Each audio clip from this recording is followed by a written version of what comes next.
sweet ladies, you're welcome back to my channel. In today's class, I'm going to be sharing with you how you can cut your mermaid A-line skirt or gown to get maximum fullness without using slash and spread method. Yes, and without having these two sharp edges that this particular style is having.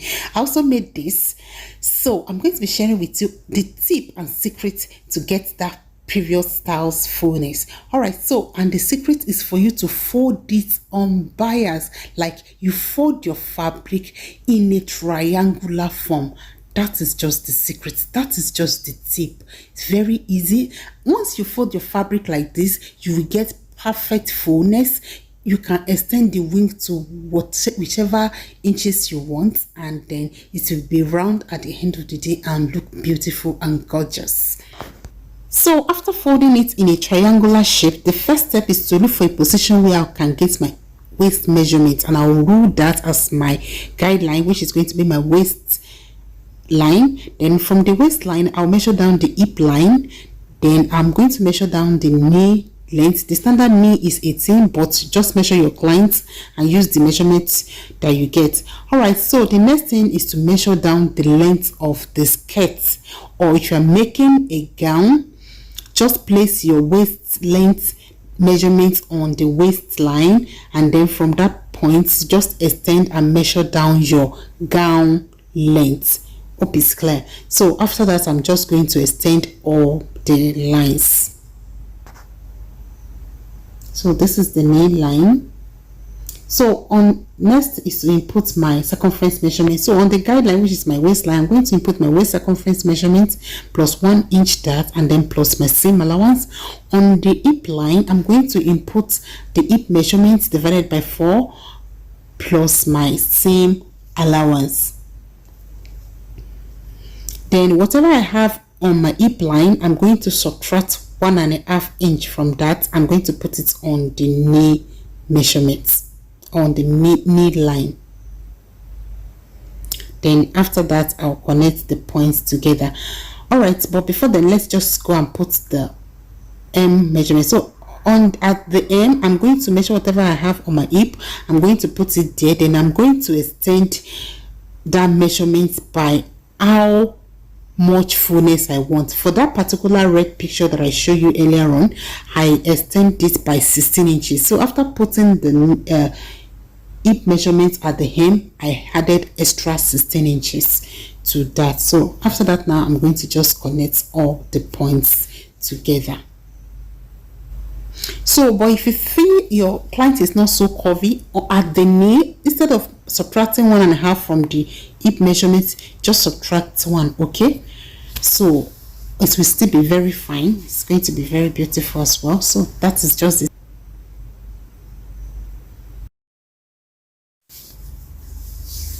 So for more clarification, whatever you have at the hip line minus 1.5 or 1 inch, as the case may be, and put it at the knee. And for the M, whatever you have at the hip line, as you can see here, whatever you have here at the hip line, put it at the M, put it at the hem, make a point, then you extend it by the number of inches that you wanted to add. So for this, I added extra 16 inches to the hem. So after that, the next thing is just to roll the M into a straight line, just like you see me doing here. Then when that is done, from the edge like this, you come up by 2 inches. Then you blend that back to the line so that you can have a slight curve like this at the M.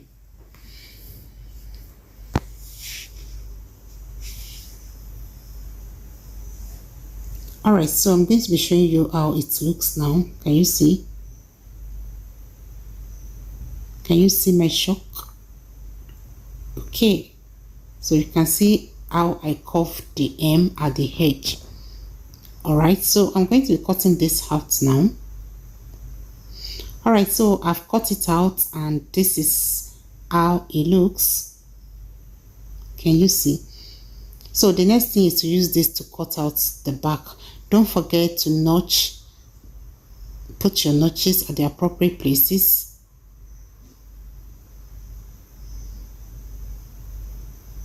Then you also mark the position of your dart. Your nipple to nipple distance will determine where your dart is going to be. Just divide your nipple to nipple distance into 2 and then you notch it. That is your dart position. Alright, so I'll be using this to cut out the back. So for the back, I folded the fabric into 2 again, but this time around not in a triangular shape, because if I should fold it that way, I will not be able to get what I want. So I folded it into 2. You can see the way it's folded.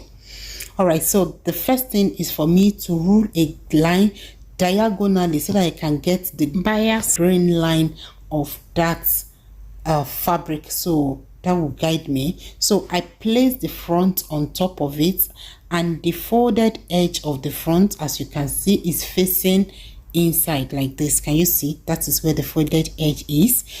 So from that point, the center front is extended inward by 30 inches and also downward by 30 inches. Towards this side, it is extended by 30 inches. From center front, you extend it by 30 inches.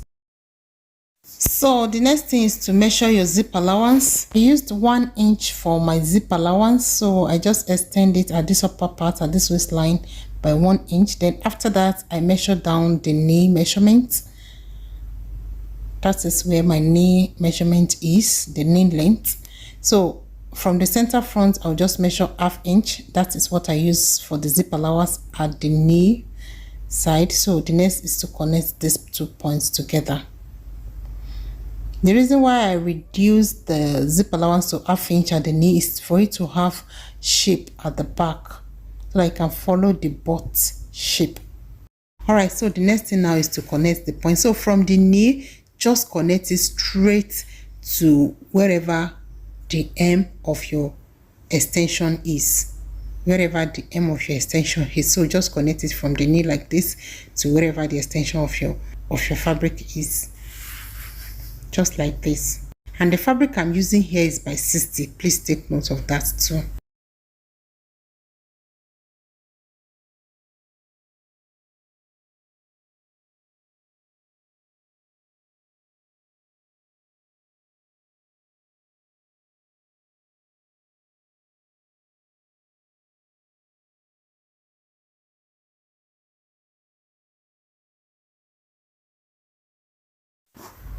So after that, the next thing now is to cut it out.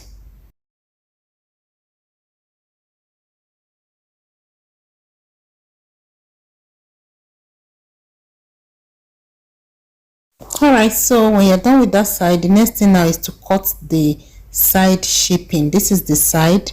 Just follow the shape of the front that you have on it. Can you see? Just be following the front of the front that you place on it.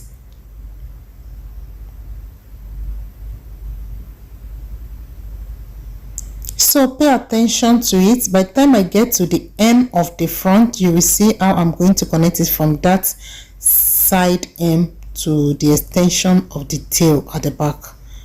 Alright, so this is the hem of the front. That is the point I am now. So from that hem, just curve it the way I'm curving it now to go and meet the hem of your extension at the back like this. Can you see the way I'm following that shape? So just follow and curve your hand like that to that extension. The camera is not capturing the whole thing, but I'm going to show you, like I'll try and bring it up so that you can see it clearly when I'm done. Alright, so this is how it looks now. Can you see? Can you see how it is? Yes. So that is how to cut it, and you're going to have maximum fullness, and this is the outcome of it. I didn't show this sewing process because I don't think it's necessary. So this is how it looks.